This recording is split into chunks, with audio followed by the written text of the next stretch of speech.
का हाल अगर जेन्युइनली आप देखेंगे ना, सिचुएशन डिफरेंट होगी। तो खुदारा अपने मुल्क को इस तरीके से अंडरमाइन करना छोड़ दें।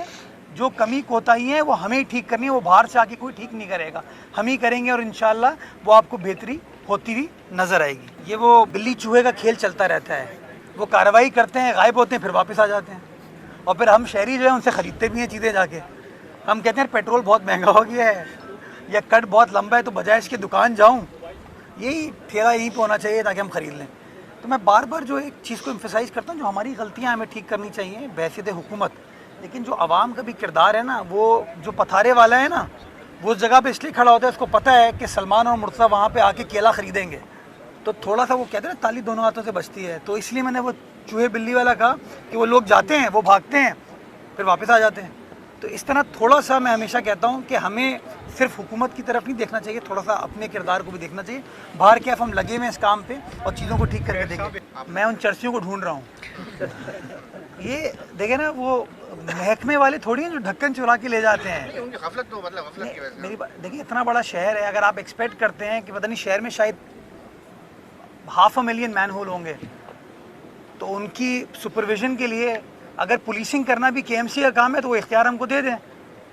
मैंने अभी भी आते हुए होम मिनिस्टर साहब से बात की है और उनको मैंने यही गुजारिश की है कि सर शहर के अंदर ये जो ड्रग माफिया है और ये जो स्ट्रीट क्रिमिनल्स हैं, इनके ख़िलाफ़ कोई out of the box solution लाने की हमें ज़रूरत है। और स्पेशली मैंने इस बात पर जोर दिया कि होम मिनिस्टर साहब, ये जो सेकेंडरी मार्केट है ना, जहाँ पे ये कबाड़ियों के पास लोहा बिकता है, ये जो मोबाइल फ़ोन चोरी होता है, ये जाके किसी दुकान में तो बिकता है ना, तो अगर हम उन चोरों को नहीं पकड़ पा रहे तो जो चोरों के फैसिलिटेटर हैं ना, जो कि उनसे चीज़ें ख़रीदते हैं, उनके ख़िलाफ़ क्रैकडाउन करें सेकेंडरी मार्केट्स में।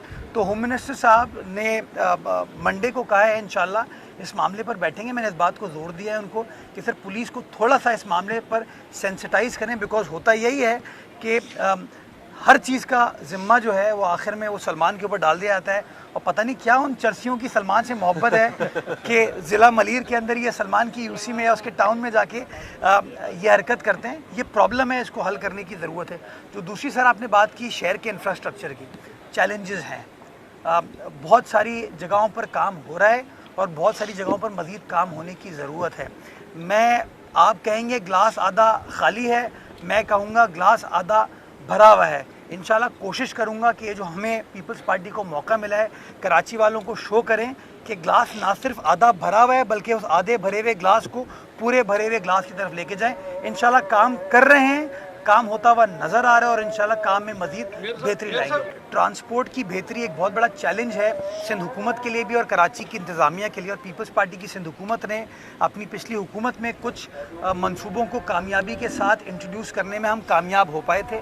कुछ मज़ीद चैलेंजेस हैं हमें, जिसमें रेड लाइन एक बहुत बड़ा चैलेंज है, जिसके अंदर बदकिस्मती के साथ बहुत सारे मसाइल आ गए हैं जिसके से एक आम आदमी सफ़र कर रहा है। उन मामलात को हम हल करने की कोशिश करें। और केसीआर मैं समझता हूँ हमारी प्रायोरिटी लिस्ट का हिस्सा है। जब शहबाज शरीफ साहब पिछली बार वज़ीर आज़म बने थे, उस वक्त भी वज़ीर आला सिंध ने इस बात को रेज़ किया था। मैंने बहैसियत एडमिनिस्ट्रेटर उनके सामने ये इस मामले को रेज़ किया था कि सीपेक के ज़रिए जो 2016 का फ़ैसला है कि केसीआर को मॉडर्न बुनियादों पर बनने की ज़रूरत है, उस मामले को रिवाइव किया जाए। मैं पुरुमीद हूँ इंशाल्लाह कि आइंदा जो भी विज़िट चीन का होगा उसमें वज़ीर आज़म ये जो कराची की आवाम का देरीना मुतालबा है, इसको हल करने में हमारी मदद करेंगे। और आसिफ अली जरदारी साहब चूँकि अब सदर मुमलिकत बन चुके हैं, आप सब जानते हैं कि एक तो पीपल्स पार्टी के रवाबित चीन के साथ बहुत ज़्यादा गर्म जोश हैं और आसिफ जरदारी साहब ख़ुद खालिक हैं चाइना पाकिस्तान इकनॉमिक कॉरिडोर के। तो मैं तो बड़ा पुरज़्म हूँ कि इंशाल्लाह जरदारी साहब के दौर में ये जो ताल्लुकात हैं पाक चीन दोस्ती के मज़ीद मुस्तहकम होंगे और इसके जो पॉजिटिव समरात हैं वो पाकिस्तान की आवाम को भी नसीब होंगे, सिंध की आवाम को भी और हमारे प्यारे कराची की आवाम को भी इंशाल्लाह। सर ये बताइएगा, ये जनवरी में जो कैंपेन आपने लॉन्च की थी मेन हॉल के हवाले से, वो अभी चल रही है या उस पर काम मुकम्मल हो गया? क्योंकि कुछ यूसी चेयरमैन कहते हैं कि एक दफ़ा शायद ढक्कन मिले हैं, नहीं मिल सके, क्या तरीका उसका क्या है? जितने ढक्कन चाहिए ना आपको बताइए, मिल जाएंगे। आप आज मुझसे कमिटमेंट लें कि सर मैं आपको देता हूँ 100 ढक्कन, आप लुक आफ्टर कर लें उनको। बस जितने ढक्कन बोलेंगे ना वो हो रहा है। क्यों? क्योंकि अब प्रोक्योरमेंट मुझे नहीं करनी पड़ी, हम खुद बना रहे हैं। पहले होता यह था ठेकों पे झगड़ा, स्टे ऑर्डर, माफिया, तो हमने उसका हल निकाला। पानी भी हमारे पास है, सीमेंट भी हमारे पास है, मट्टी भी हमारे पास है, ज़मीन भी हमारे पास है, क्यों ना ये काम खुद कर लें। तो हमने खुद वो काम करना शुरू कर दिया। तो ढक्कन मौजूद है। प्रॉब्लम ये है कि ढक्कन लगते हैं फिर कोई चोरी कर लेता है। सुबह ही नहीं होते जी, रात को ढक्कन लगते हैं, सुबह नहीं होते। अब ये फैसला करने की जरूरत है, इसके अंदर ढक्कन की कमी इशू नहीं है, ये दिमागी ढक्कनों का इलाज करने की जरूरत है। मुर्तजा भाई ये बताइएगा, कल आपकी आज तो यार बहुत सारे सवाल जवाब हो गए। सदारत इजलास हुआ है जिसमें यौम अली के मौके पर मुख्तलिफ इंतजाम करने का फैसला किया गया है, तो क्या क्या इंतजाम किए जाएंगे यौम अली के मौके पर? देखिए, एक रिवायत है कि शहर के अंदर जब भी कोई इस तरह के बड़े इवेंट्स होते हैं जिनका ताल्लुक हमारे दीन से है या कोई समाजी एतबार से बड़े इवेंट्स होते हैं, उसके ऊपर कमिश्नर ऑफिस और केएमसी मिलकर काम करता है। और कल भी हमने इसी हवाले से मुलाकात की थी और इस बात की यकीन दहानी कराई है 21 रमज़ान के हवाले से कि जो मुंतज़मीन को दिक्कतें हैं, मुश्किलात है, उसको इंशाल्लाह कराची की इंतज़ामिया मिलकर हल करने की कोशिश करेगी और इंशाल्लाह मामलात को हल किया जाएगा। मैं सब बिल्कुल आखिरी क्वेश्चन है, पार्किंग के हवाले से जो फुटपाथ हैं, पार्किंग माफिया इस वक्त फुटपाथ पे कब्जा कर चुके हैं। अब यहाँ तक नौबत आ पहुँची है कि कचरा कुंडियाँ जो हैं वो कचरे के लिए नहीं बल्कि उनको भी साफ करके वहाँ पे भी पार्किंग जो है वो की जा रही है। तो ये खास तौर पे सदर टाउन में ये मामलात हैं, तो इसके हवाले से ज़रा गलत है ये। सदर टाउन के अंदर ये एक स्कीम स्टार्ट हुई है जिसके अंदर ये लोगों की इंक्रोचमेंट को रेगुलराइज कर रहे हैं या लीगलाइज कर रहे हैं, इस तरीके से गलत है।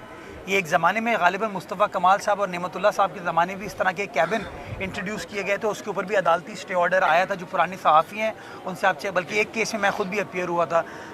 तो ये गलत हो रहा है, गैर कानूनी है और ये हमने उनकी इंतज़ामिया को, सदर टाउन की इंतज़ामिया को कन्वे किया और इंशाल्लाह कोशिश करेंगे कि कानून के मुताबिक इस मामले को हल कर लें। बाकी जो आप कहते हैं ना कि ट्रैफिक के मसाइल, यार पार्किंग प्लाजा शहर में मौजूद है, मैं बार बार कहता हूँ स्टे ऑर्डर हटवा दें, मैं मामलात को हल कर लूँगा। लेकिन प्रॉब्लम ये है, फुटपाथ पे गाड़ी इसलिए खड़ी होती है, गाड़ी कहाँ खड़े करोगे आप, या मोटर बाइक कहाँ खड़ी करोगे आप? प्रॉब्लम ये है ना, तो उसके लिए पार्किंग प्लाजा होना चाहिए।